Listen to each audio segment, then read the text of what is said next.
Talk about this now with our experts. Molly Ball, when you see that Alaska Senator Lisa Murkowski is saying she was disturbed by Mitch McConnell saying he was working in total coordination with the White House, what do you make of that? And are we reading too much into it? No, I don't think so, because I think this is the only type of pressure that could potentially make a difference in McConnell's thinking. I think he's relatively impervious to pressure from the Democrats. We've seen that over and over again with the dynamic in the Senate.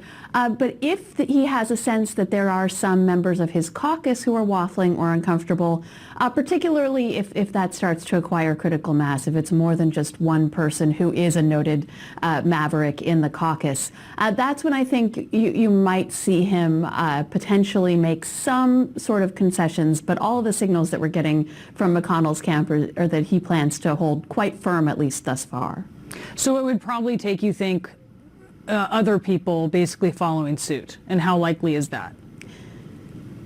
Well, we don't know. We're really in uncharted territory here. You know, we've heard some rumblings of discontent from, the likes of like a Mitt Romney, the other swing votes that were just mentioned. At the same time, we have seen a remarkable cohesion within the Republican ranks. We saw even the moderate Republicans in the House, even many House Republicans who had previously voiced discomfort with the president or with his conduct, falling into line on the impeachment vote in the House. And so I think there's an expectation that that will also happen in the Senate, but we don't know what we don't know. And I think there's a lot of Republican senators and probably Democratic senators going home and having conversations with their families, maybe conversations with a higher power on Christmas as they try to grapple with what to do. Because the stakes for them personally are so high. And Shan, I mean, it's important, we're noting that Senator Murkowski was disturbed by what McConnell said. We have to mention that she was very critical of the House impeachment process. She thinks it's rushed. She thinks it's incomplete. How much stronger would Democrats, how much stronger would their case be if they had waited for the courts to weigh in? Or is that just something they couldn't have done because it would have taken so long?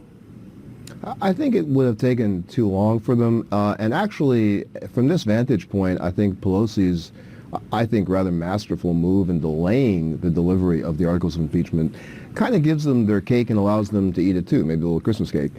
Because as time goes on, they get a little bit closer to those court decisions, and particularly with ones like McGahn or the grand jury testimony that they want from the Mueller investigation, those could yield them more damning evidence against the president for impeachment. So as they move closer to those decisions, they don't lose the ability to bring other articles of impeachment. That's still an option for them right now.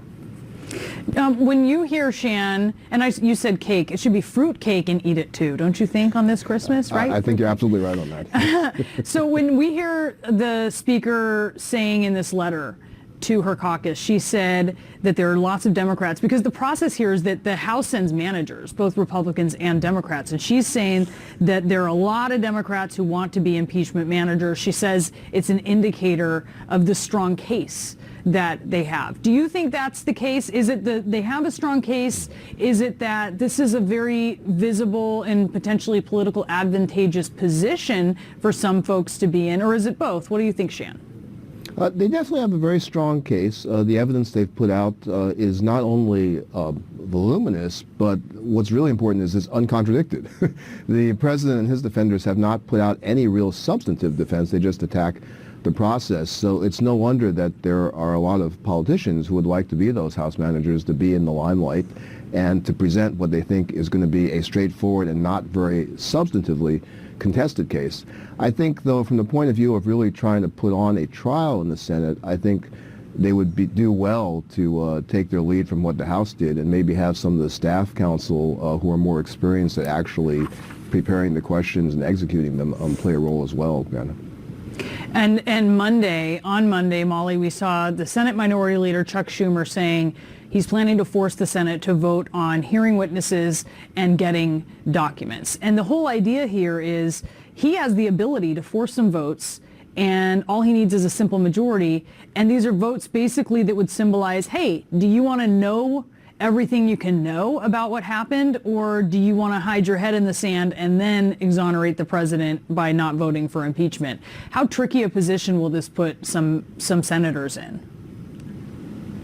Well, again, I think we'll see how tricky they consider it. Right now, this is all sort of shadow boxing. They're maneuvering to sort of make political arguments. I think the negotiations behind the scenes are a different story. But, you know, we do see that the Democrats really want to send this message politically that they are more interested in a fair proceeding. I think there's two things to say about that. Number one, we have seen in polls very strong majorities of Americans, bipartisan majorities, saying that they do want to have a full trial with that is conducted in a way that seems fair and that isn't just a rush to acquit the president. And so the Democrats feel they have a winning message there. I think there's also a feeling, though, that the president and the Republicans' attacks on the process in the House were pretty successful. They got a lot of traction with Republicans and some independents, convinced a lot of people that the process was unfair, and that ended up, as Shan was saying, being the main objection that the Republicans had and that justified, you know, their votes against impeachment was these attacks on the process. So I think that the Democrats want to reverse that. They want to make a process argument. They want to be the ones who are calling for a process that's fair in order to sort of reverse that dynamic. Molly Ball up bright and early for us in Seattle. We appreciate it. And Shan Wu, thank you so much to both of you. Happy holidays. Happy holidays.